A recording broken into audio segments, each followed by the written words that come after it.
Sir మీకు ఒక విషయం చెప్పాలి. ఇందాక ఏం జరిగిందంటే స్నేహ బ్యాచిలర్ పార్టీకి వెళ్దామని చెప్పి రెడీ అయి పిన్ని పర్మిషన్ అడిగితే పిన్ని వద్దంటంతో ఏం చేయాలో అర్థం కాక స్నేహ వెళ్ళి పెద్దమ్మ పర్మిషన్ తీసుకుందాం అనుకుంది. పెద్దమ్మ పర్మిషన్ ఇవ్వాలా వద్దా అని ఆలోచిస్తుండగా నువ్వు వెళ్ళి సిటీలో సిచ్యువేషన్ అస్సలు బాలేదు, పార్టీలు గీటీలను తిరిగితే మంచిది కాదు అని అన్నావు. దాంతో ఇషిక నువ్వు పల్లెటూరు నుంచి వచ్చిందానివి, అసలు హై క్లాస్ పార్టీస్ గురించి నీకేం తెలుసని నిన్ను తక్కువ చేసి మాట్లాడింది. దాంతో పెద్దమ్మ ఇషికని సపోర్ట్ చేస్తూ స్నేహని పార్టీకి వెళ్ళమంది. ఇదేగా నువ్వు చెప్పాలనుకుంటుంది? అంటే జరిగిందంతా మీరు చూసారన్నమాట.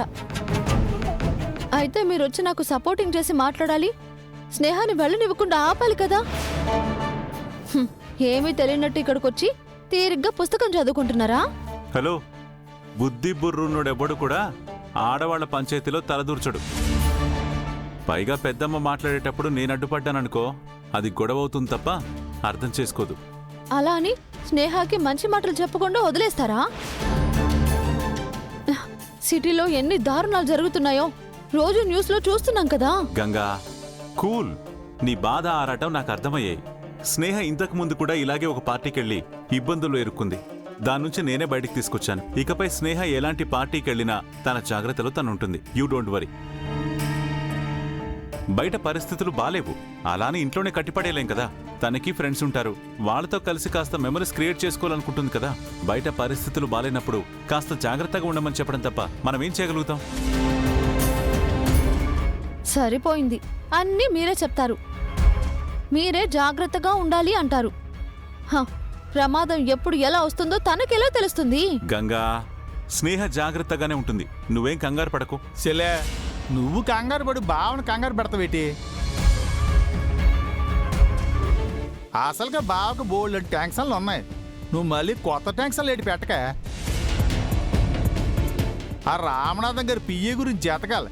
అసలు ఆయన నీ స్కెచ్ ఎందుకు వేసాడేటో తెలుసుకోవాలి. అలా జయగుంట విశ్వాసారి కూతురు కాదని నిరూపించాలి. వంశీ జయగుంటల పెళ్లి జరగకుండా ఆపాలి. నిన్ను బాక్సింగ్ మ్యాచ్కి ప్రిపేరింగ్ చెయ్యాలి. ఆ ఇరుగడి చేసే కుట్రలను ఎదుర్కోవాలి. ఎన్ని టెన్షన్లో ఎన్ని సమస్యలు చూసినావేటే. వీటన్నిటికి మించి మీ ఇద్దరిని భరించడమే నాకు పెద్ద సమస్య. సార్ బా ఏ ఆపండి, ఏమైనా అంటే చాలు సార్ బా అని బావురు కప్పలా నోరు తెరుస్తారు. నువ్వు బావురు కప్ప అనుకో, బావురు పిల్లి అనుకో, మేం మాత్రం నీ చుట్టూనే తిరుగుతాం 1+1 ఆఫర్ లాగా. చిచి, 1+1 ఆఫరా? వినడానికే దరిద్రంగా ఉంది. మీరు ఎన్నన్నా మేం మాత్రం మీకు పెద్ద సపోర్టింగ్ ఆర్మీయే సార్. దేవుడా, దేవుని తర్వాత డిస్టర్బింగ్ చేద్దిగానే కానీ బా, నీ నెక్స్ట్ టార్గెట్ ఎవరో? అదే నీ మైండ్లో సైలెంట్గా ఏదో రన్ అవుతుంటది కదా, ఎవరి గురించి రన్ అవుతుందా అని. వీరు అనుకున్నాను. వంశీ జయల పెళ్లి జరిపించాలి, ఈ రెండు కుటుంబాల్ని ఒక్కటి చేయాలని వీరు ఎందుకు పట్టుపట్టాడో, ఈ పెళ్లి జరిపించాలి అనుకోవడం వెనక వీరు వేస్తున్న స్కెచ్ ఏంటో ముందు తెలుసుకోవాలి.